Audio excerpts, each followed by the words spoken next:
trilhasse um caminho dentro do ângulo e dentro de escolas parceiras, que foram desde sala de aula até a coordenação, até a direção de escolas. Então, a gente está tendo, nesse momento de imersão, que é o momento de apresentação do sistema e a importância do gestor nesse papel, a gente está aqui, tanto eu quanto a Juliana, de um lugar de chão de fábrica, né? Nós passamos por todas as etapas, então a gente conseguiu ver, mais ou menos no todo, vivenciando com todas as transformações e mudanças, a gente conseguiu ver, dentro do todo, qual é o caminho em que a escola que entra no sistema e que permanece nele pode trilhar para o seu completo sucesso pedagógico. Então, a gente vai discutir aqui o ecossistema ângulo, né, que é um sistema muito amplo, e a gente vai abrir esse espaço para discutir o papel da gestão escolar dentro da implantação. A gestão escolar dentro dessa prática pedagógica que é tão própria do material. A gente vai desenvolvendo o slide, como a Juliana disse, vocês podem ir colocando suas observações no chat. Depois existe um grupo de assessoria, né? Eu sou assessor pedagógico de um grupo de escolas, a Juliana também é assessora pedagógica, nós temos um grupo de mais de 20 assessores. E vocês já têm os seus assessores designados, e a gente está pronto para oferecer para vocês o melhor. Bom, acho que a gente vai começar aqui aqui meu nome é Guido, né? Guido Parminonde. A gente traz para vocês uma solução educacional que é completa. Eu acho que antes disso, a gente precisa discutir o papel do material escolar dentro da escola. Por isso que eu trago essa imagem. Então, o ângulo, como outras soluções, elas fazem parte nós fazemos parte de uma engrenagem muito grande, que é a escola de vocês. Então, o ângulo, ele vem para agregar numa estrutura muito maior, em que o principal agente dessa engrenagem é o aluno. Então, tudo que a gente faz, tudo que o ângulo produz, tudo que o ângulo pensa, ele pensa no sucesso acadêmico do aluno, que foi exatamente a fala do Perry, né? E nós temos uma tradição de 75 anos em que nós construímos de uma forma muito sólida esse caminho rumo ao sucesso acadêmico, onde os alunos aprendem cada vez mais, onde os professores se especializam cada vez mais, onde as escolas ganham cada vez mais projeção em suas comunidades. Então, ele faz parte de uma estrutura maior, a gente entra para agregar na escola, a gente entra para somar a todo esse trabalho que vocês já fazem muito bem.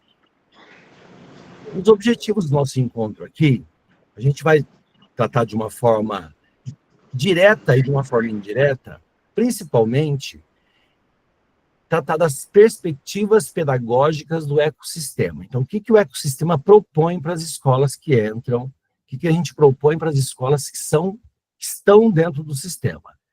A gente vai discutir um pouquinho sobre ferramentas para análise das evidências pedagógicas, que acho que é um papel de gestor, não é? O papel de gestor está em todos os lugares, mas analisar evidências desse retrato pedagógico é um elemento muito importante, primordial.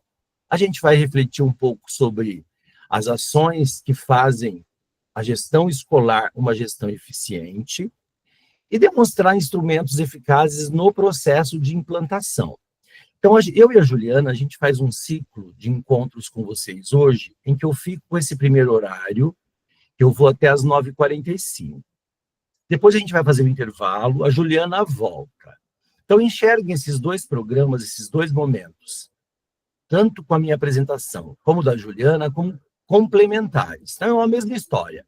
Aqui eu falo de alguns elementos estruturais, a Juliana retoma alguns elementos estruturais depois e apresenta com mais detalhes cada um deles. Então, a gente tem um grande encontro, é uma grande plenária, né, em que a gente vai trabalhar de uma forma síncrona e complementar.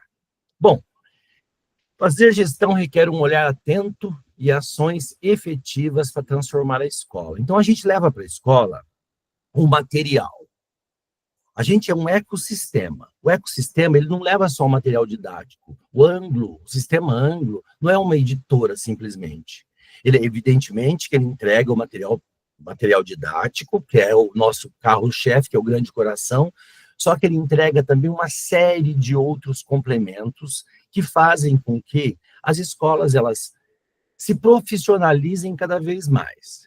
E a gente trabalha, enquanto assessores, nesse caminho, de trazer para a gestão, como vocês viram que o Perry disse, nós temos mais de 1.000 escolas parceiras no Brasil inteiro há 75 anos.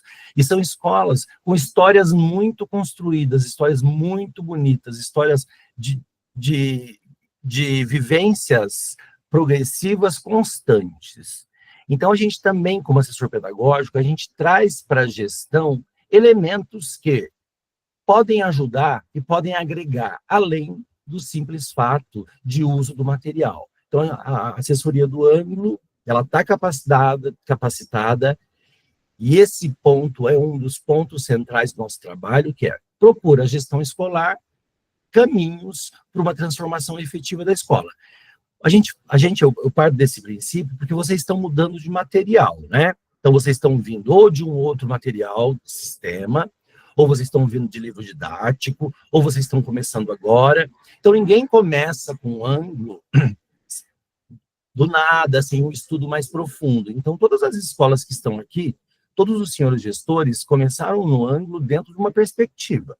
Então, vocês precisam, vocês pretendem, vocês esperam algo mais do material. A comunidade escolar, evidentemente, também partilha desse mesmo pensamento. Então, a gente pode levar para vocês algumas soluções que vão agregar muito peso e muito valor acadêmico às suas instituições a partir de agora. Então, contem conosco.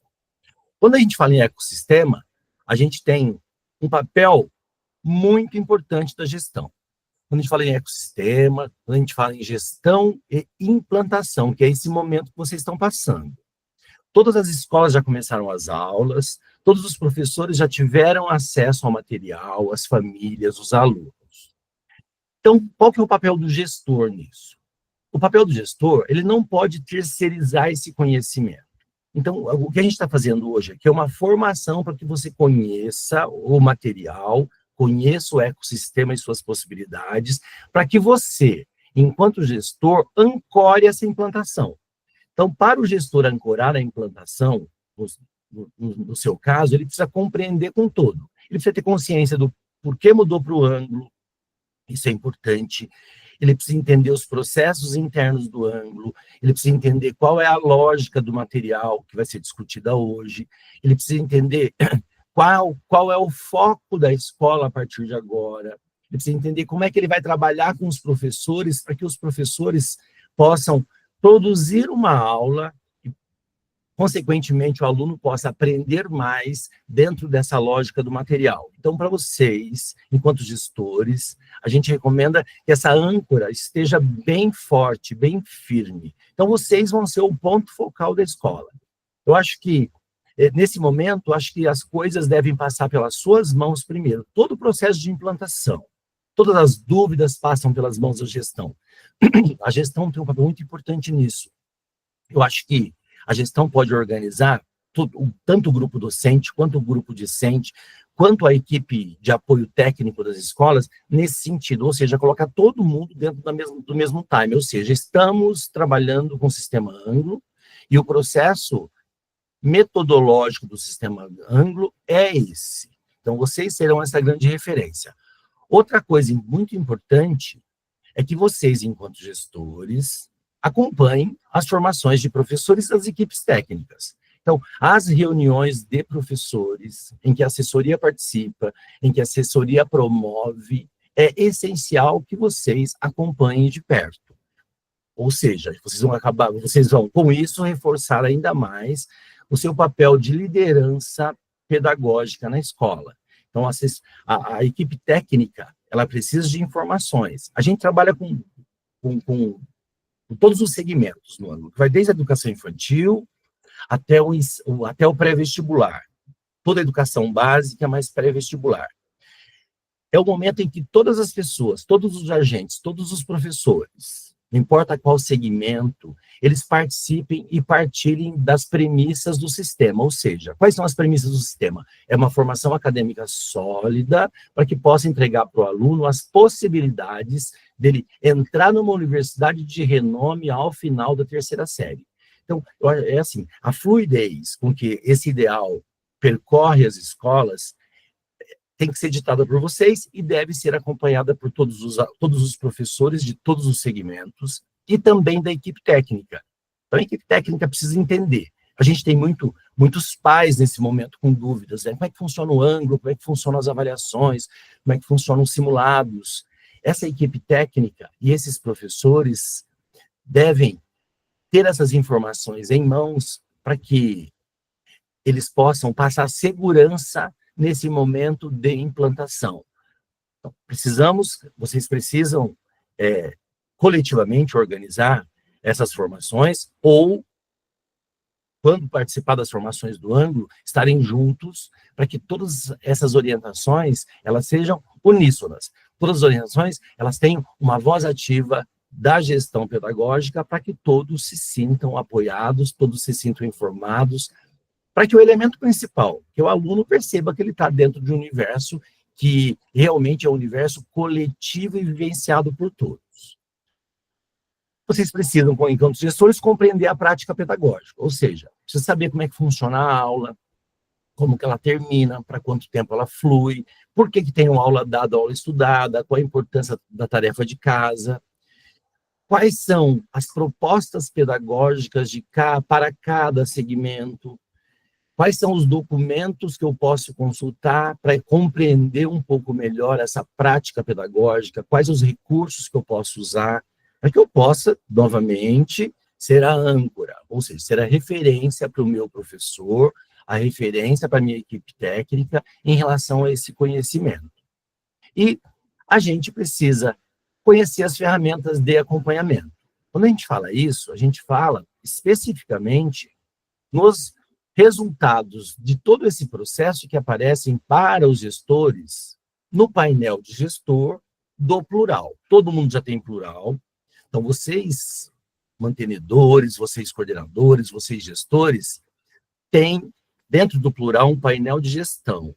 E nesse painel de gestão, é possível você perceber de uma forma muito clara e com dados qual é o grau de pertencimento da sua equipe escolar no material, qual é o grau de produção de tarefas de casa de seus alunos dentro do plural, qual é o grau de participação e eficiência nas avaliações que o ângulo oferece dentro do plural.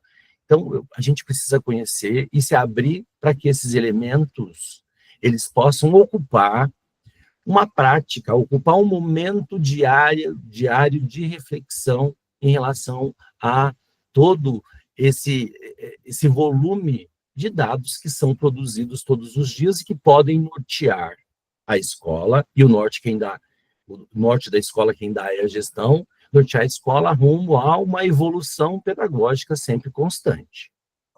Bom, aqui a gente fala, e o poder de estabelecer a rota, né? Então, quem tem o poder de estabelecer a rota da escola, a referência principal é o gestor.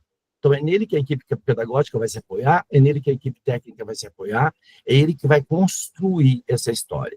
Apoiado, evidentemente, pela assessoria pedagógica e por todas as ferramentas de formação que nós temos em mãos. Quando a gente fala em ecossistema ângulo, a gente fala de um universo muito grande, que envolve sistema de ensino, tá? Que envolve material opcional, que envolve soluções complementares e que envolve inovação. A gente tem aqui o sistema de ensino, vocês conhecem muito bem, que já chegou para vocês e vão conhecer cada dia mais. Eu acho que a escola, não é porque está trabalhando agora, que ela já conhece. O sistema ângulo é um sistema que exige muito estudo. Então, é um sistema em que o professor precisa fazer uma imersão completa, como diz o título desse trabalho de hoje. O professor precisa entender, precisa compreender, precisa ler o manual do professor. É um material que exige muito estudo. A gente tem uma série de materiais opcionais, a gente tem as soluções complementares, a gente tem a inovação, principalmente que vem nos aspectos tecnológicos. Esse ano, por exemplo, a gente tem a inteligência artificial dentro do plural. Então, nós temos um assistente inteligente que ajuda professores a construírem suas aulas, com um plano de aula completo para 50 minutos. A gente tem um assistente inteligente que constrói slides para o professor, que constrói avaliações, que constrói questões. Então, isso faz com que toda essa gama que envolve tendo o aluno no centro, ela desenvolva esse ecossistema educacional. A gente tem sistemas de ensino, além do Anglo, nós temos vários sistemas de ensino, vocês sabem, o Anglo é um grande expoente desse mar, né, de sistemas de ensino da Somos Educação. Dentro disso, a gente tem muitas coisas importantes, a gente tem materiais opcionais que vocês podem adotar na escola, a gente tem as soluções complementares que atendem principalmente em inglês, que atendem principalmente pensamento computacional, que atendem socioemocional, e a gente tem as grandes inovações, principalmente que a gente faz através da parte tecnológica, a gente faz através de encontros, através de convenções, através de congressos, através de formação de professores. E a gente faz parte desse leque, né, dessa mandala. Então, o Anglo faz parte de uma empresa, ele está aqui em cima no topo, cujo princípio é a educação de qualidade sempre. Então, a gente tem esse compromisso. E a escola pode se sentir segura porque ela está dentro de um projeto gigantesco. Como o Perry disse, né, a gente faz parte de uma corporação, de um mundo educacional, que é o maior grupo educacional do hemisfério sul. Então, sintam-se sempre pertencentes e apoiados por esse know-how de tantas décadas de trabalho muito sério na educação. Bom, a gente tem que uma coisa muito importante que a gente precisa entender dentro do sistema Anglo. Então, como é que eu vou entender a aula? Como é que eu entendo? O que o Anglo faz? Então, a gente tem material didático, o aluno recebe o material dele, o professor recebe um material à parte, que é o caderno do professor. Esse caderno do professor, ele é muito técnico. O caderno do professor, ele é escrito pensando na BNCC, ele é escrito pensando na carga horária da escola, ele é escrito pensando nas perspectivas do Enem, nas perspectivas dos principais vestibulares, a partir de consultas a todas as últimas provas desses vestibulares, desses Enems, que são tão importantes. É construído a partir da experiência de cada autor, como professor, tá? Como gestor escolar. Então, dentro do manual do professor, a gente vai entender, o estudo desse manual vai fazer com que todos entendam muito bem esse processo de aula dada, aula estudada. Então, nessa perspectiva, o autor do sistema Anglo, vocês estão ouvindo ou de livro didático ou de outros sistemas. Como é que funciona? No sistema Anglo, o autor, ele escreve conteúdos, como todos os autores escrevem. Vocês podem, hoje nós temos a BNCC, que faz com que todos os conteúdos sejam muito parecidos, ou seja, a estrutura dos objetos de conhecimento são as mesmas. Só que cada um dos projetos das editoras, dos livros, cada um dos projetos, ele é diferenciado. E a nossa proposta, nosso autor, o autor do Anglo, o que ele faz? Ele pega esse conteúdo grande e ele constrói momentos de 40 a 50 minutos que sempre tem uma lógica. Então, o autor, ele escreve a aula do dia, a aula de 40 a 50 minutos. Dentro dessa aula, existe sempre um círculo, existe sempre uma conexão que faz com que o professor, ele entre na sala, ele faça as retomadas da aula anterior, no caso do ensino fundamental, com a correção de atividades passadas para casa, no caso do ensino médio, uma retomada para que ele possa prosseguir, então ele sempre entra com uma retomada ou correção, ele desenvolve um contexto, um projeto do dia, onde ele tem um objetivo muito claro para aquele momento de 40 a 50 minutos, ele passa por uma verificação interna, ou seja, dentro dessa mesma aula existe um momento em que o aluno trabalha, então começa com o professor falando, retomando, corrigindo, o professor explicando o projeto do dia dentro dos objetivos do sistema, os alunos trabalhando juntos para verificação se aquele momento foi compreendido, e os 40, 50 minutos terminam justamente com a tarefa de casa. Então, é sempre nesse circuito. Retomada, a proposta do dia, verificação, tarefa de casa. Então, por isso que é o aula dada, aula estudada. Então, nós temos o professor escrevendo dentro de um conteúdo que é longo, momentos de 40 a 50 minutos, que tem começo, meio e fim, e que tem tarefa de casa. Então, eu sei que vocês têm uma prática, todas as escolas têm uma prática de tarefa de casa, que isso é importante, que a gente precisa entender que a tarefa de casa, a gente precisa entender que ela é muito importante para o dia seguinte, e os alunos precisam entender que a tarefa de casa é para eles aprenderem para o dia seguinte. É para eles aprenderem para prosseguirem com cognições, com complexidade, com habilidades mais complexas nas aulas posteriores. E os alunos, muitas vezes, eles entendem essas tarefas de casa como castigos. Então, como castigo. Então, a gente fala aula dada, aula estudada, ou seja, a gente precisa instituir isso, precisa ser um projeto institucional da escola, em que o professor trabalha, ele passa a tarefa de casa, o aluno faz no mesmo dia, para que ele aprenda, para que ele venha no dia seguinte com habilidades mais complexas e compreenda a aula seguinte. Então, o autor do ângulo, ele desenvolve essa aula dentro dessa uma complexidade, só que ao mesmo tempo traduz para o professor esse momento de uma clareza muito refinada, para que o professor consiga avançar e acompanhar, sem aquela necessidade de desespero às vésperas de prova. Quando se faz tarefa todos os dias direcionada, a gente tem um aluno que realmente aprende. Desculpa. Então, a gente tem o autor construindo esse momento de aula, pega lá, a gente chama de módulo, um capítulo. Um capítulo é um módulo. Um módulo pode ter 3 aulas, 4 aulas, 2 aulas. Onde é que eu vou ver isso? No manual do professor. Então, no manual do professor, eu tenho lá a orientação de que aquele módulo está dividido em 3 aulas, 4 aulas. Quando se fala em aula, são momentos de 40, 50 minutos, com começo, meio e fim. Com retomada, com objetivos apresentados, com verificação e com tarefa de casa. O papel do professor é preparar essa aula. Então, a gente tem o ângulo oferece a proposta pedagógica, o ângulo oferece o manual do professor. O professor do ângulo, ele vai olhar e vai dizer, bom, meu planejamento está pronto. De fato, ele está pronto. Ele tem toda a estrutura de conteúdos a serem trabalhados ao longo do ano, distribuídos por cadernos. Só que o professor tem existe a necessidade do professor se debruçar sobre aquilo, entender aquele projeto e preparar essa aula para o dia. E isso tem que ser feito de uma forma intencional, a partir dos objetivos apresentados pelos autores para aquele momento específico. Então, a preparação de aula do professor, ela é muito importante. O professor preparou a aula dele, o professor deu a aula. A aula dele vai ser dada quando ele retomar, quando ele apresentar objetivos novos, quando ele passar por verificação na sala de aula, e quando ele passar a tarefa de casa. Aí o circuito se completa, a aula foi dada.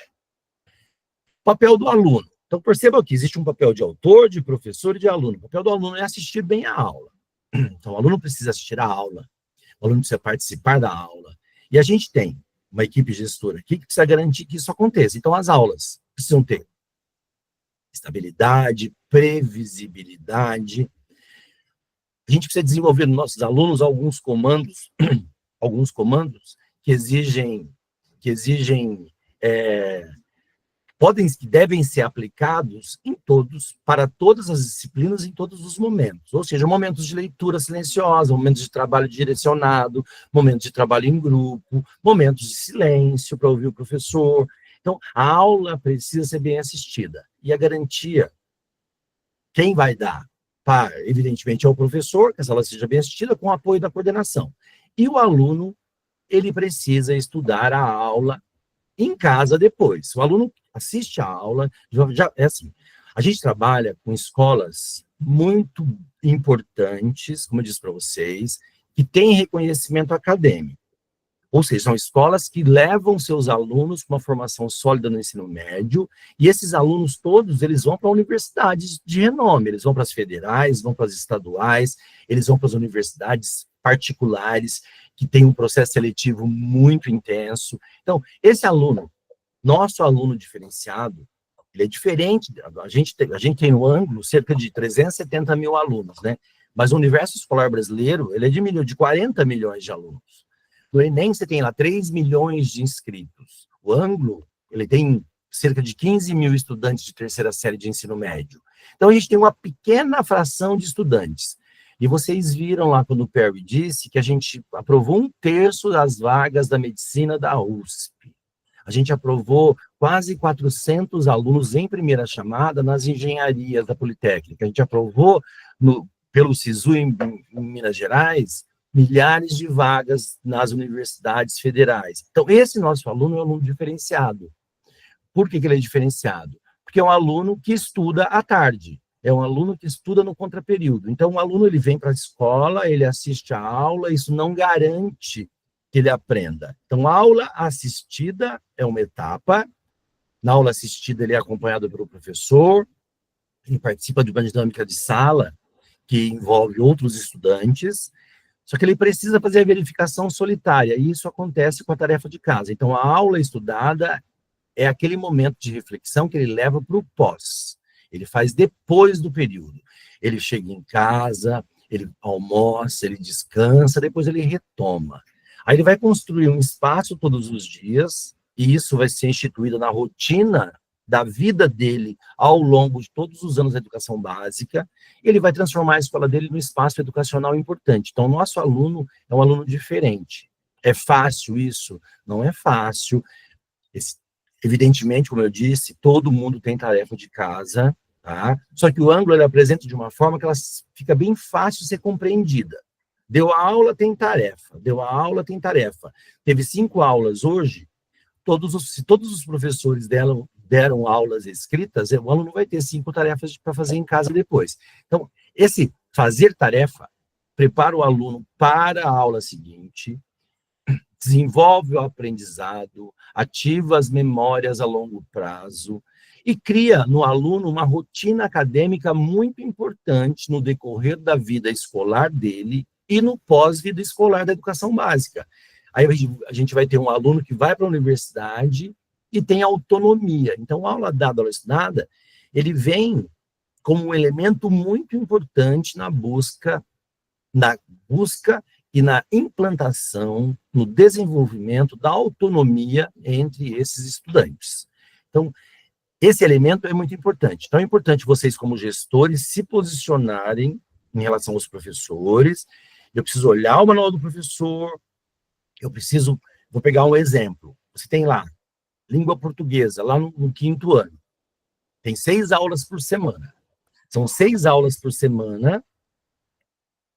Se eu não tomar cuidado, enquanto gestora, a professora de português, ela avança com essas 6 aulas durante a semana como se fosse um livro didático, e ela acaba passando tarefa de casa só no último dia das aulas. Então, o aluno frequentou as aulas de português segunda, terça, quarta, quinta e sexta, só na sexta ele leva a tarefa de casa, ou seja, ele assistiu a aula 5 dias, só que ele estudou só um dia, de uma vez só, que é a nossa velha tarefa de casa lá de trás.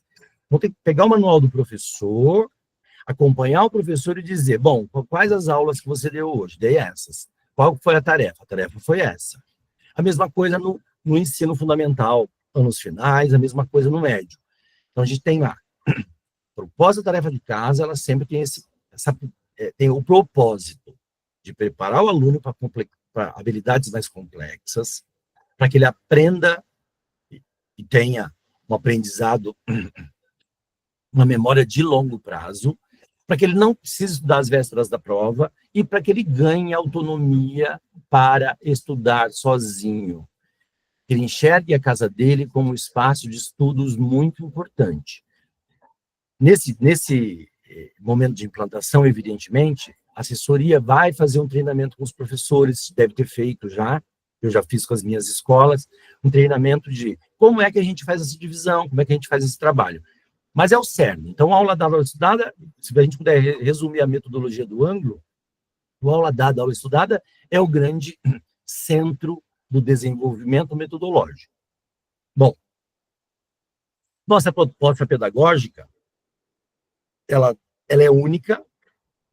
Então, a gente tem uma visão de educação básica, que vai da educação infantil até a terceira série do médio. A gente tem, nesse processo todo, uma unidade metodológica, ou seja, todos os alunos passam pelo aula dada, aula estudada. Com exceção da educação infantil, que esse aula dada, aula estudada, começa no fim do ciclo, começa lá no infantil 4, crianças de 5 anos. A partir do primeiro ano, funciona da mesma forma. Então, a gente tem uma unidade metodológica em torno do aula dada, aula estudada. Teve aula, tem tarefa de casa. Outra coisa muito importante no material é o trabalho em espiral. Espiral é retomada e aprofundamento. Então, nosso material, ele é escrito para que a criança possa compreender de uma forma clara quando ela estiver em seu estudo solitário. Então, esse material, ele é escrito. Determinados conteúdos, eles são abordados ao longo da vida escolar do aluno diversas vezes. Em cada momento que ele é apresentado, ele é escrito para determinada faixa etária, para uma determinada faixa cognitiva. Ou seja, quando a gente trabalha com o assunto de água, que é uma coisa tão importante hoje, a água aparece no material do ângulo em dezenas de vezes, desde a educação infantil até a terceira série do médio.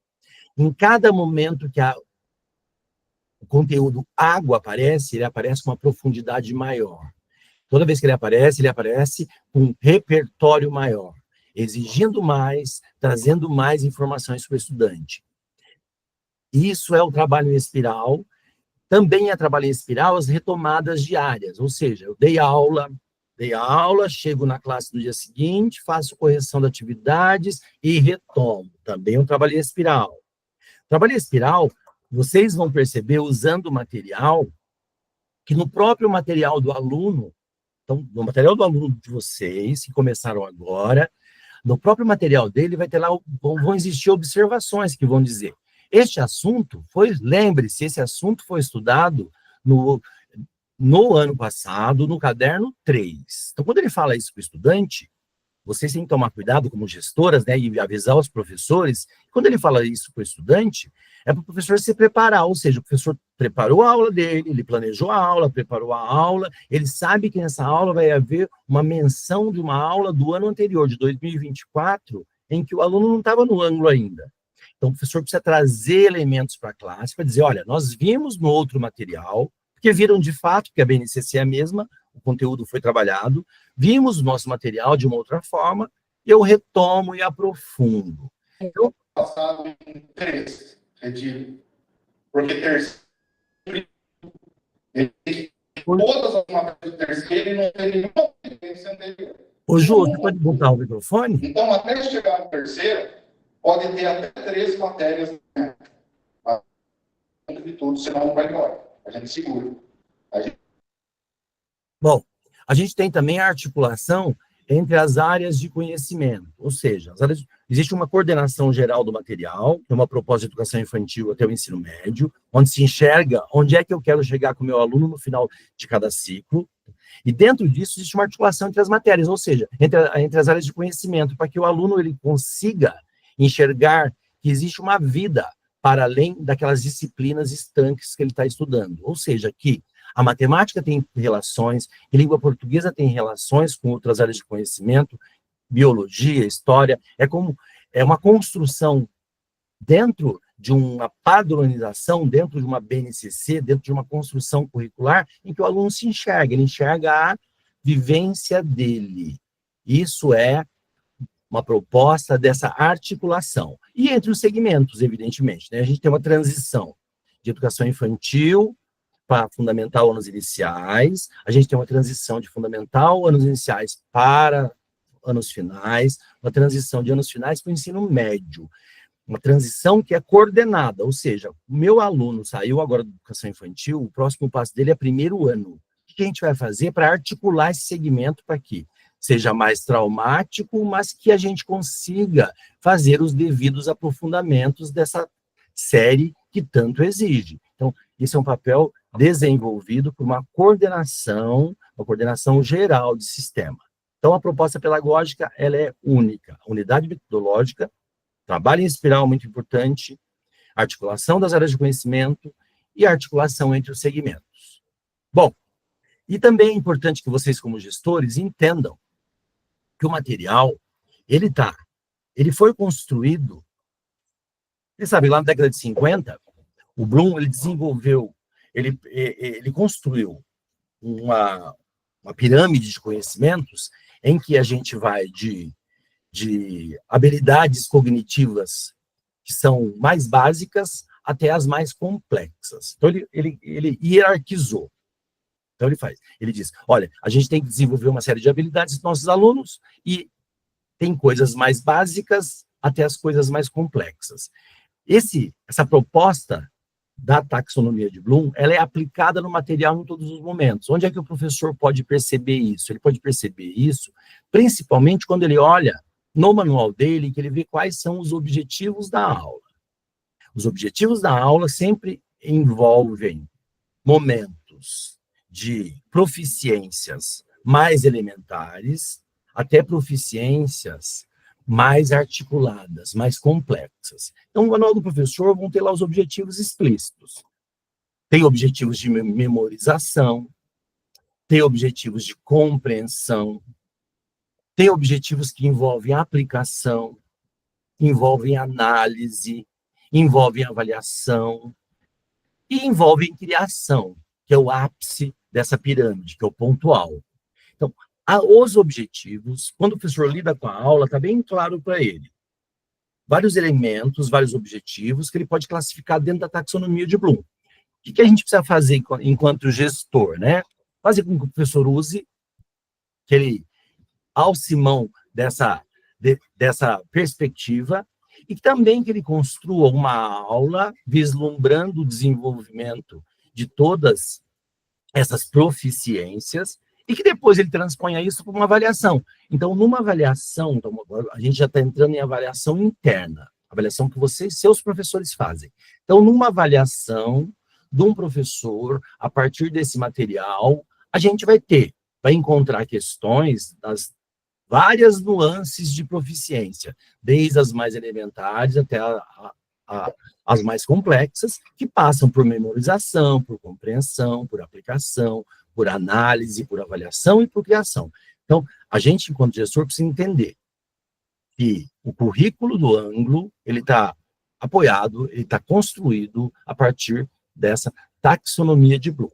Isso a gente pode perceber principalmente no manual do professor e no acompanhamento das aulas. Bom, a gente tem aqui, dentro desse cenário, a gestão pedagógica deve ser articuladora, retomando lá o início, né? O seu ponto central, você vai ser o grande agente motor, você vai ser o grande agente formador da sua equipe, e você vai ser o agente de transformação. Então, você entrou no ângulo agora, a perspectiva com o ângulo é outra. A história com outro material foi ótima, a escola prosperou, né? A escola tinha reconhecimento da comunidade. Agora, o ângulo é um outro momento. É um momento de transformação, é um momento de pegar o material e aplicá-lo. Então, o papel da gestão vai se resumir nessa tríade de articulação, formação e transformação. Aqui na articulação, acho que o papel do coordenador pedagógico é muito importante. Hoje a gente tem um papel de coordenador pedagógico muito dissolvido. O coordenador pedagógico hoje, ele... isso é uma fácil observação, né? A gente está sempre em escola, a gente vive. Ele é um papel de coordenação, ele tem atendimento à pais, ele tem uma série de funções que não necessariamente provocam no professor mudanças em sala de aula. Então, a gente precisa focar. Então, o papel da coordenação pedagógica aqui, o material traz para vocês, é uma proposta que vai fazer com que ele reflita sobre a realidade da escola, sobre a interdisciplinaridade, trabalhe com a equipe docente e que ele produza propostas curriculares adequadas. O papel de articulação é trazer conhecer a sala de aula e levar para o professor orientação para que todos os professores trabalhem dentro da mesma perspectiva. Então, vocês têm aí uma escola que é uma só, são vários segmentos, só que a equipe pedagógica, de coordenação pedagógica, precisa garantir que a aula tenha o mesmo retrato nas diferentes disciplinas. Se você fala em professor polivalente, está aqui. Os professores polivalentes pratiquem uma aula que seja muito parecida, que tenha para que quem olha de fora ele enxerga de uma forma clara qual é a proposta pedagógica da escola.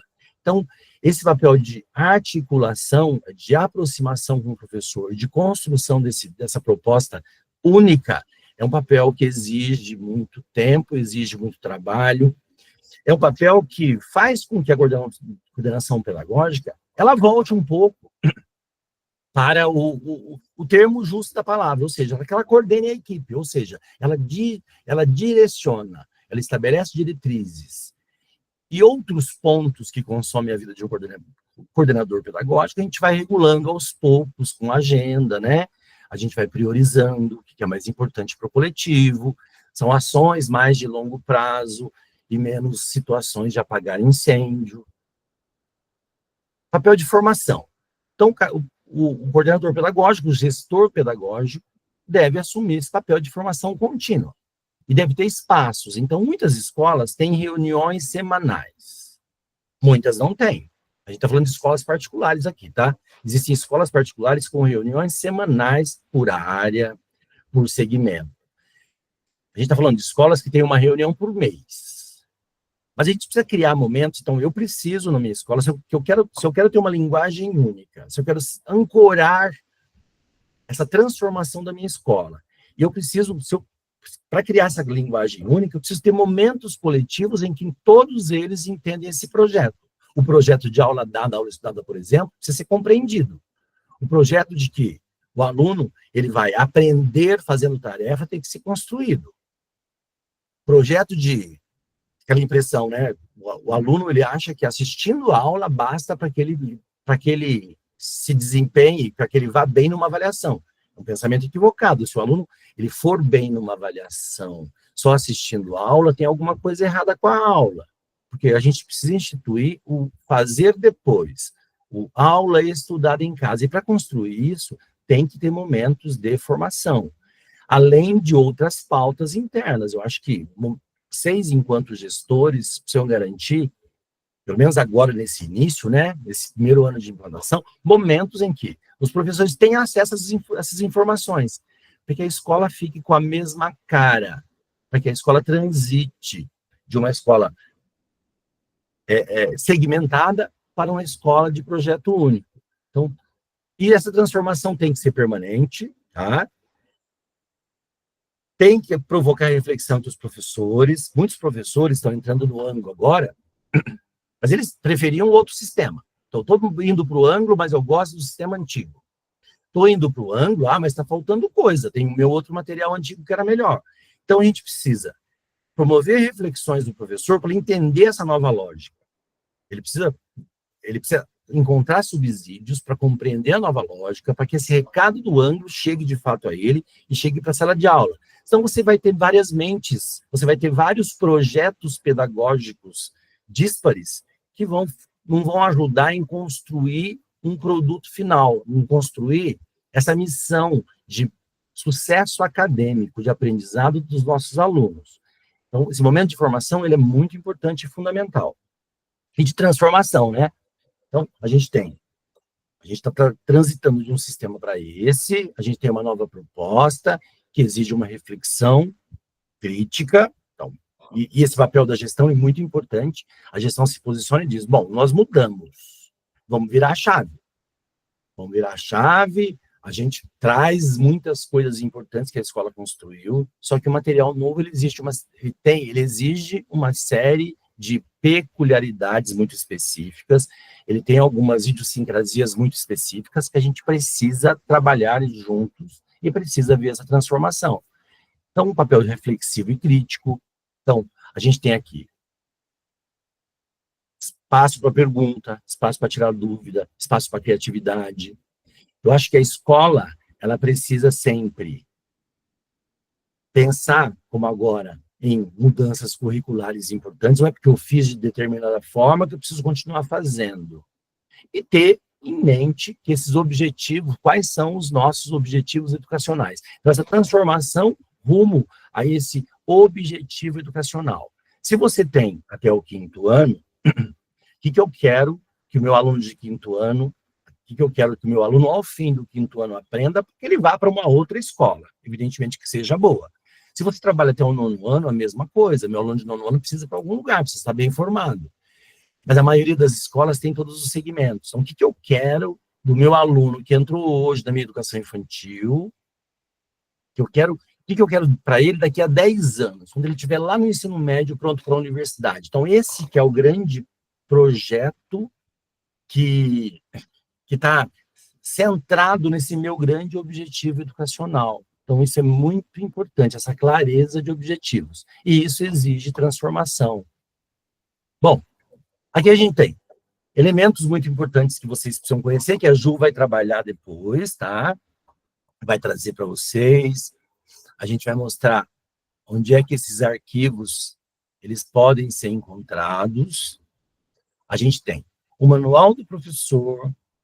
Então, o professor de vocês, ele recebe, a gente chama de caderno do professor, tá? Oficialmente. Manual é uma palavra meio que antiga, remete a aqueles manuais que a gente não usava. Mas esse manual do professor do ângulo, ele é essencial. Ele foi construído lá pelo autor, quando o autor pensou no conteúdo, quando o autor dividiu aquele conteúdo em fragmentos de 40, 50 minutos, onde o autor diz qual é a estratégia da aula de hoje para que eu atinja meu objetivo. Então, o manual do professor ele é muito importante, ele precisa estar nas mãos do professor, precisa ser usado, ele precisa estar nas mãos da coordenação, para que a coordenação perceba esse caminho único que a escola está fazendo. Então, a coordenação precisa ter controle, precisa coordenar, ou seja, eu preciso saber, ter certeza que meu professor, ele não está trabalhando exatamente como o ano passado. Então, no ano passado, em 2024, o material era outro. O meu professor precisa mudar para o novo material do ângulo, ele não pode continuar dando a mesma aula. Como eu disse para vocês, eu sou professor de História. Sou professor de História, estou fora de sala de aula desde 2013, tá? Tenho formação, consigo dar uma aula de qualquer assunto de História hoje, só que a minha aula de hoje é uma aula pré-formatada, é a aula que eu tenho. Eu preciso conhecer qual que é a proposta do material, porque ele está articulado com as habilidades e competências, ele está articulado com a BNCC, ele está articulado com uma série de fatores que eu preciso conhecer hoje qual é a perspectiva do meu material para que a minha aula converse com esse material. Então, o professor que está em outro sistema, vai trabalhar na escola de vocês, ele precisa virar a chave. Trabalha de uma forma, a aula diferente no outro sistema, para cá é a aula do ângulo. E isso a gente vai conseguir essas informações todas do manual do professor. Então, eu acho que vocês têm uma prioridade na formação, é uma formação com seus professores a respeito da utilização do manual do professor. Ainda mais porque o manual do professor, ele vai orientar para o modelo de aula do ângulo, que é a atual realidade da escola. E a gente tem no ângulo, a gente oferece para as escolas avaliações bimestrais, avaliações objetivas. Então, as escolas recebem para alunos a partir do 3º ano do fundamental. Então, alunos de 3º ano até a 3ª série do médio recebem as avaliações do ano. Eu digo avaliação, não falo simulado, porque são avaliações que acompanham a prática do material. Então, o professor precisa praticar o material com o aluno para que os alunos enxerguem nessa avaliação do ângulo uma correspondência. Então, os alunos eles vão bem na avaliação do ângulo quando o material é bem aplicado, porque a avaliação foi construída por autores do sistema ângulo. Então, existe uma vinculação e uma necessidade de que esse manual seja utilizado para facilitar a vida do professor, para trazer uma aula já pensada, para evitar que o professor fique divagando no mesmo assunto por vários dias seguidos, que ele dá orientação, com todos os cuidados que os professores devem tomar na condução da aula, e também que elas estão alinhadas às avaliações internas. Então, o manual do professor é um elemento muito importante. Outra coisa importante são as avaliações, que eu disse agora, as externas, que o Anglo envia, tá? Desde o terceiro ano até a terceira série do médio, são 4 edições de provas de avaliações anuais. Os alunos de terceiro ano até a segunda série do médio fazem as provas Anglo em 2 dias. Como no Enem. Primeiro dia a gente vê linguagens e humanidades, segundo dia, natureza e matemática. Essas provas do Anglo, na terceira série, são num dia único. Ou seja, na terceira série, faz tudo de uma vez só, porque eu estou preparando esse aluno, de fato, para o Enem. Estou preparando esse aluno, de fato, para os vestibulares que ele pretende prestar. Quando a gente fala em ensino médio, além dessas provas do Anglo, que acompanham a aplicação do material, no ensino médio a gente tem também uma série de simulados, que aí sim são simulados, porque eles simulam uma situação real, eles seguem o mesmo modelo das provas oficiais, tem uma série de simulados que estão disponibilizados no plural. Então, se tem simulado para o IME, para o ITA, para a Estadual do Rio, para o UNB, tem para o PAS, o UNB, então tem vários simulados dentro do plural que os alunos de ensino médio também podem fazer. Estes não estão vinculados ao material. Esses são vivências dos próprios vestibulares. E a gente tem também as avaliações, os simulados Enem, que a Somos entrega para as escolas. Então, vocês, os alunos de terceira série do médio, têm 6 simulados Enem ao longo do ano. Acontecem em 2 domingos, exatamente como é o Enem, por isso que é um simulado. Dessas 6 edições, 4 edições vocês recebem a prova impressa na escola. Recebe a prova impressa, aplica, envia para correção, a correção é feita em TRI, o aluno recebe o boletim dele. Então, Enem, 6 edições para a terceira série, com 4 provas impressas. Só que esse mesmo simulado Enem, ele está disponibilizado também para a primeira e segunda série. Só que para a primeira e segunda série, o simulado Enem, ele é exclusivamente digital, ou seja, alunos de primeira e segunda série fazem como treineiros. Mesma experiência, só que eles fazem pelo plural. Vão fazer no mesmo dia, no mesmo horário, seguir todo o padrão, essas provas vão ser, esses simulados vão ser corrigidos pela TRI, ele vai ter uma noção de onde ele está na escala de proficiência, para ele poder consultar a nota de corte do Enem, do SISU desse ano, para ver se ele está próximo ou não. Então, avaliações são muito importantes. Avaliações do Anglo seguem o material. Simulados, eles são essencialmente aquilo que os simulados oficiais aplicam. E também uma coisa muito importante para vocês é um olho especial em avaliação interna, não é? Então, a gente tem as provas do Anglo, os simulados Enem, eles respeitam, quando você voltar lá em taxonomia de Bloom, eles respeitam aquela hierarquia cognitiva. Ou seja, quando você olha para o simulado, ou olha para uma prova oficial, você vai perceber que existem claramente questões que são mais fáceis, questões que são médias, questões que são mais difíceis. Então, isso é a lógica do Enem, a lógica dos vestibulares e a lógica dos simulados. Na avaliação interna, a gente, enquanto gestor, precisa ter esse olhar atento. Porque a minha avaliação interna, aquela que o professor faz, que é fruto da didática do professor, da dinâmica com os alunos, ela também precisa obedecer essa escala de proficiência, ou seja, o meu professor precisa perceber, de uma forma clara, qual é a escala de proficiência que os meus alunos estão. Ele vai encontrar uma sala heterogênea, evidentemente, em que alguns alunos vão entrar num grupo. A gente tem hoje um cenário muito particular nas escolas, a gente tem a questão de inclusão, é uma questão muito importante de ser discutida. A gente tem crianças na sala que têm dificuldades específicas em algumas disciplinas, a gente tem crianças que se desenvolvem ali dentro da média esperada, e tem crianças que são de alta performance.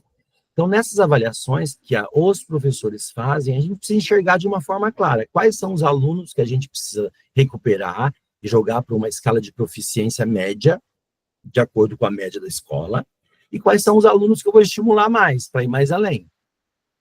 Para isso, a gente precisa construir uma prova que atenda a todas essas nuances cognitivas, ou seja, eu preciso perceber que o aluno sabe de mais elementar e quais são as coisas mais complexas que ele não consegue desenvolver.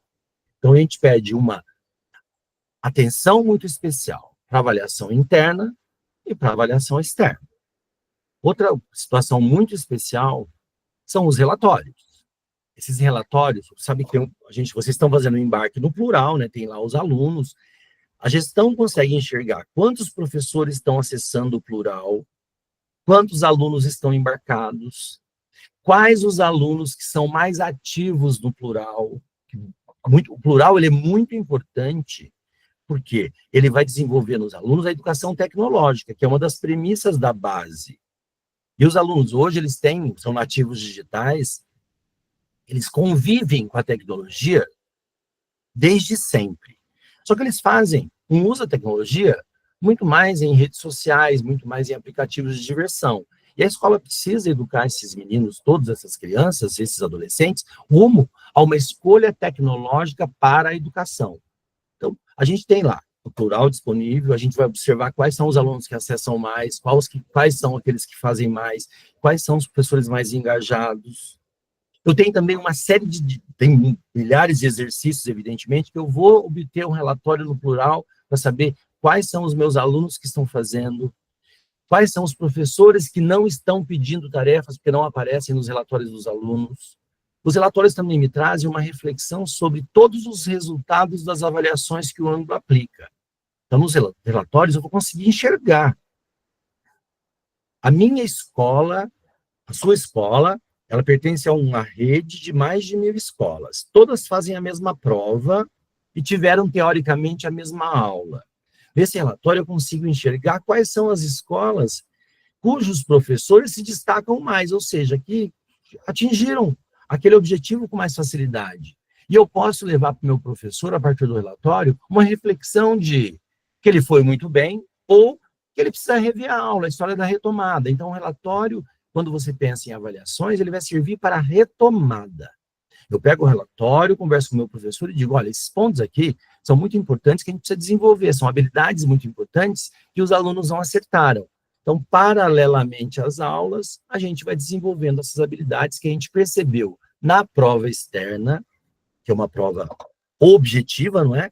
É uma prova em que envolve muita gente, que nos dá um subsídio de dados muito grande, em quais são as nossas curvas, onde a gente precisa melhorar, onde a gente está bem. Eu consigo enxergar a comparação também o desempenho geral da minha escola, e também desempenho por área de conhecimento, em relação às outras escolas do sistema. Eu vejo lá, o ângulo tem mais de 1.000 escolas. O meu ranking nessa prova do 7º ano foi de 90%. Puxa, você está com um ranking de 90% do 7º ano, é muito bom. Ou seja, você pertence a um grupo de escolas muito especiais que trabalhou de uma forma muito eficiente. Todas as outras escolas, abaixo desses 90%, estão distantes de você. Uma coisa importante, de repente você percebe que a tua escola teve um ranking de 10% numa prova de 7º ano. Internamente, os meus alunos foram bem, só que eles não foram bem nessa prova do ângulo. O que a gente está fazendo? Em comparação com as outras escolas, meu ranking foi de 10. A gente precisa estabelecer uma meta de subir esse ranking. E para subir o ranking, precisa de formação, precisa de reflexão, precisa de transformação. Então, os relatórios, você vai encontrar o relatório das tarefas, relatório de participação de professores e alunos, vai encontrar relatórios das avaliações e simulados. É uma gama muito grande de informações que você, como gestor, deve administrar. Então, é assim, o ângulo é uma ferramenta em todas as possibilidades do mundo. Só que a gente não pode usar essa Ferrari como se fosse um Fusca, entenderam? Então, isso também exige uma transformação, uma formação da equipe gestora. Para que isso possa... Tem que ser uma prioridade para a equipe gestora, para que a escola tenha a impressão, ao fim do ano, que ela fez a opção certa. Ou seja, o sistema Anglo, de fato, agregou para mim uma profissionalidade maior e um reconhecimento acadêmico maior da minha comunidade escolar. Outra coisa importante, né? A partir dos relatórios, eu estabelecer planos de ação. Então, tá lá o resultado. Oi.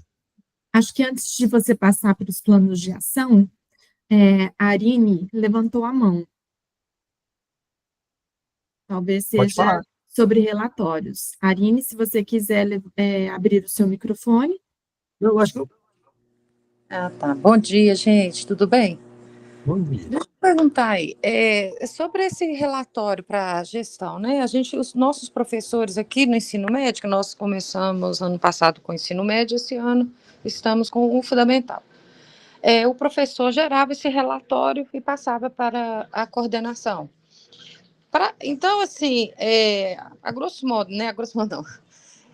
Tentando entender, assim, de forma a fazer um caminho mais prático, a coordenação, gerar esse relatório, ela vai lá no plural, acessa relatórios.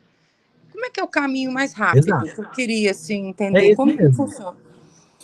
É isso mesmo. Depois, ó, você pode falar com a sua assessoria que ela faz uma oficina para você de acesso a relatórios, tá? É esse caminho mesmo.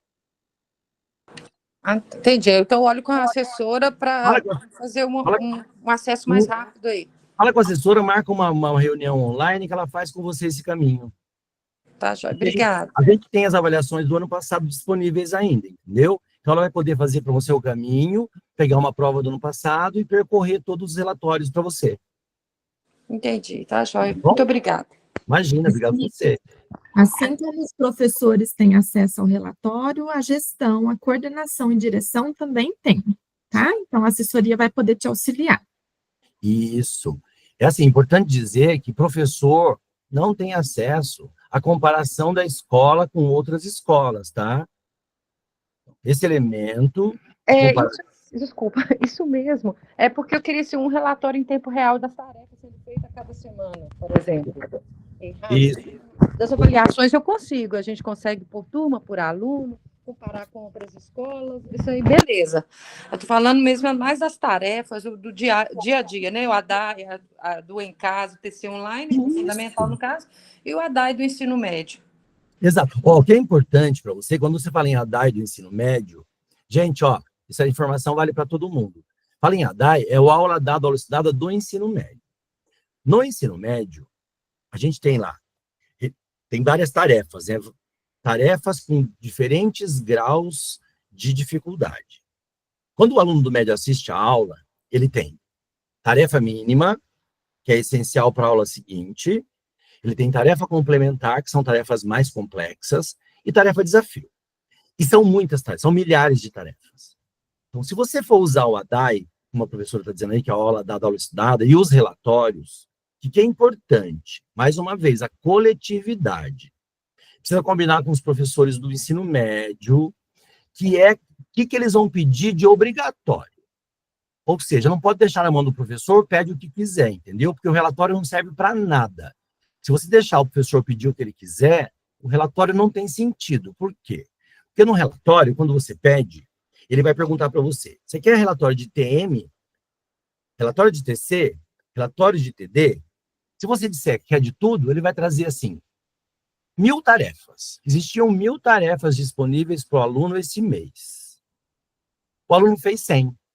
Então, aparece um número muito distante do potencial geral. Por quê? Porque elas são dissolvidas.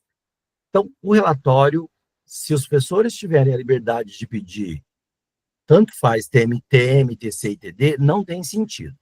Só tem sentido quando você diz para os professores, gente, os nossos relatórios serão extraídos a partir de TM e TC. Então, TM e TC. Aí, quando você gerar o relatório, você põe TM e TC, aí sim você vai ter um número real. Da TM e TC, que tinham 500, meu aluno fez 400. Ou meu aluno fez 300. Aí eu vejo uma situação muito próximo da realidade e consigo contribuir mais. Então, mas isso, gente, a coordenação, a assessoria pedagógica, eu, a Juliana, os assessores de vocês, a gente pode fazer uma oficina e mostrar para vocês como isso funciona, tá bom? Então, prosseguindo aqui. Ótimo, isso ajuda muito, porque está entrando pessoas novas, né? A gente estava precisando mesmo desse detalhamento aí para acompanhar melhor. Não, perfeito. nossos alunos. Muito obrigada. Imagina, obrigado você. Então, e eu acho que assim, a gente tem esses dados nas mãos, né, e às vezes a coordenação fica tão atarefada que ela acaba não usando coisas tão importantes para você estabelecer novos caminhos para a aula. Então, assim, é importante, tem sempre um professor, a professora falou comigo agora, eu nem perguntei o nome dela, desculpa, professora, mas, assim, tem sempre um professor, 2, 3, são mais fuçados, que podem nos ajudar a observar esses relatórios, para extrair todos. Tem professor que gosta de transitar nesse caminho, que gosta de trabalhar com dados, que pode nos ajudar. Só que a gente tem que pegar essa coisa, de repente, você pega essa produção de números que o professor te ofereceu e trabalha individualmente com cada um deles a partir dos resultados. Então, aí você vai transpor aquele universo grande que você talvez tenha dificuldade de acessar para uma questão de trabalho interno, de articulação de trabalho mesmo. Então, é importante, pega a ajuda do professor, mas transforma isso num agente de transformação para os professores. Bom, aqui a gente tem, trabalhar com outra coisa importante que a assessoria faz, é oferecer para a escola a possibilidade do PDCA. Então, PDCA, evidentemente, você pode fazer um PDCA interno, e a gente do Anglo oferece subsídios para que você faça um PDCA de gestão. Você pode escolher qual é o foco que você quer trabalhar. O PDCA, ele te dá número de alunos engajados, ele te dá participação no plural, ele te dá participação nas tarefas, ele te dá resultado de provas. Então, vocês estão chegando agora no sistema. As próximas provas, tem a avaliação diagnóstica agora, em março começam as provas. A partir do resultado da primeira prova, eu acho que é importante dar uma olhada e estabelecer onde é que eu quero chegar na última prova do ano. É criar um PDCA mesmo, ou seja, fazer um planejamento, a partir dos dados coletados das provas do Anglo, observar lá qual foi meu ranking, onde eu estou mais frágil.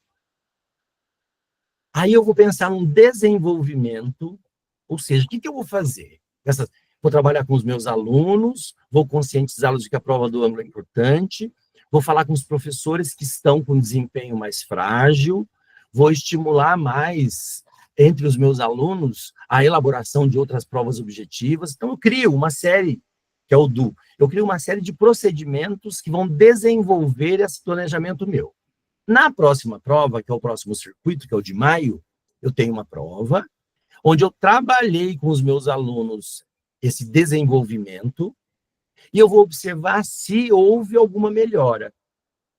A gente percebeu que a gente saiu de um ranking no 5º ano de 45% para 65%. Então, houve. Então, o que a gente planejou no desenvolvimento e executou, agora na minha checagem eu vi que funcionou. Quando funcionou, eu replico essa ação e eu continuo trabalhando até a última prova. Ou seja, o PDCA ele faz com que vocês elejam alguns assuntos que sejam importantes para a escola, sempre a partir de dados, estabeleçam um projeto, façam uma checagem e depois dessa checagem, se funcionou, eu replico, se não funcionou, eu reavalio e construo uma nova forma. Então, o PDCA, ele é um organismo que pode ser aplicado na avaliação do ângulo, pode ser aplicado nos simulados, ele pode ser aplicado em tarefa de casa, ou seja, fechando fevereiro, como é que está a tarefa de casa dos meus alunos? Mas isso tudo tem que ser planilhado, tá? Eu preciso ter números, não é a impressão dos professores. Ah, meus alunos não fazem tarefa de casa, porque a fala dos professores é essa. Meus alunos não fazem. Mas quem é que não faz? Quantos não fazem? Quantos não fazem a sua tarefa e fazem a do outro? Ou seja, eu preciso ter um controle, uma planilha que me mostre exatamente quem faz e quem não faz, qual disciplina ele está mais engajado e qual disciplina ele não está engajado. A partir desse plano de tarefa, eu vou fazer um desenvolvimento, vou mexer com todos os elementos, envolver professores, envolver alunos, envolver pais. Daqui, fim de fevereiro, isso. Lá no começo de abril ou no meio de abril, eu fecho para ver se funcionou. Se eu conseguir, dentro desse meu plano de ação, conseguir mexer nesses números e melhorá-los, se eu conseguir, eu replico, se eu não conseguir, eu crio novas estratégias. A mesma acontece. Então, quando eu faço PDCA, a partir de dados, eu tenho essa observação. Os dados que são gerados pelo ângulo me oferecem esses subsídios. Só que tem alguns PDCAs que vocês podem desenvolver internamente. Por exemplo, tem professor lá do 9º ano, 8º ano, que diz assim, meu aluno, quando ele lê uma questão da prova, ele não consegue resolver. Mas quando eu leio com ele, ele entende. Se o professor diz isso para mim, que o aluno só entende quando o professor lê, eu tenho um problema de interpretação ali, problema de leitura. Também eu posso mover um PDCA interno, ou seja, meu aluno de 8º ano precisa saber ler e entender. Aí eu vou levar para todos os professores esse desafio, ou seja, além de estudar história, além de ensinar geografia, além de ensinar ciências, biologia, você precisa desenvolver ações que faça com que esse aluno desenvolva a leitura, a autonomia leitora. Então, o PDCA, a gente leva para as escolas, com todos os relatórios, a partir dos dados dos relatórios do ângulo, mas ele também pode ser, depois a assessoria pode trabalhar com vocês, e isso pode levar para o que é importante ficar claro no PDCA? É que sempre tem que ter agentes nomeados. Então, tem que saber quem são as pessoas envolvidas, quais são as pessoas que vão trabalhar diretamente e qual é o prazo de trabalho. Porque a gente, na coordenação, a gente tem tanta coisa para fazer, e a gente faz um monte de planos, né? E chega no fim do ano e fala, puxa vida, eu comecei um projeto, acabei nem vendo. A gente não consegue ver. O PDCA, ele obriga que você faça uma estrutura de plano que tenha nome de pessoas responsáveis e tenha a data de verificação. Ou seja, aí você tem uma espécie de agenda que você vai cumprindo. E nesse processo todo, usando o material que trabalha com proficiências cada vez mais complexas, a partir de todo o trabalho do ângulo, toda a formação que a gente oferece, eu tenho certeza que essa implantação será de grande sucesso e que vocês, enquanto gestores, no fim do ano, vão dizer para mim, ou para a Juliana, ou para o seu assessor, puxa vida, que acerto foi trabalhar com esse material. Bom, aqui eu termino com acho que uma frase bastante impactante do Libânio, né? José Carlos Libânio, que é um grande pensador de gestão, que ele diz: é preciso que os sistemas de ensino e as escolas prestem mais atenção à qualidade cognitiva das aprendizagens, colocando essa exigência como foco central da gestão escolar e do projeto pedagógico. Então, é isso que o ângulo faz, ou seja, ele leva para a escola justamente isso. Ele diz, olha, a gente tem aqui qualidade cognitiva. O que você quer fazer? Você quer acompanhar o desenvolvimento da qualidade cognitiva ou você quer ficar apagando incêndio o tempo inteiro? Falando com o aluno, atendendo o pai, construindo bilhetes. Eu acho que a gente tem que ter hoje uma gestão pedagógica que pensa nesse projeto como um todo. E o ângulo ajuda demais. Só você pegar o manual do professor, você chama um aluno do 6º ano e diz, onde é que você está? Em geografia. Eu estou aqui. Você pega o manual, você vai perceber no manual, vai perceber no calendário que a Juliana vai trabalhar daqui a pouco, se o professor está adiantado, está atrasado, para que as coisas fiquem em sincronia. Não é porque ele está atrasado ou adiantado, é porque o meu projeto pedagógico está íntegro, ele está funcionando, tá bom? Bom, aqui a gente termina essa primeira parte, tá? A gente vai parar um pouquinho e a gente retoma agora às 10 horas com a condução da Juliana. Tá certo, Ju? Perfeito. Certinho. Nessa mesma sala? Nessa mesma sala. Aqui nós É só tomar um cafezinho agora e relaxar. Beleza. Seguimos com os gestores aqui. A gente faz uma pausa e retornamos às 10. Tá bom? Muito obrigado, gente. Muito obrigada a todos. Ô, Ju, você pode me ligar no celular? Sim, claro. Só um minuto.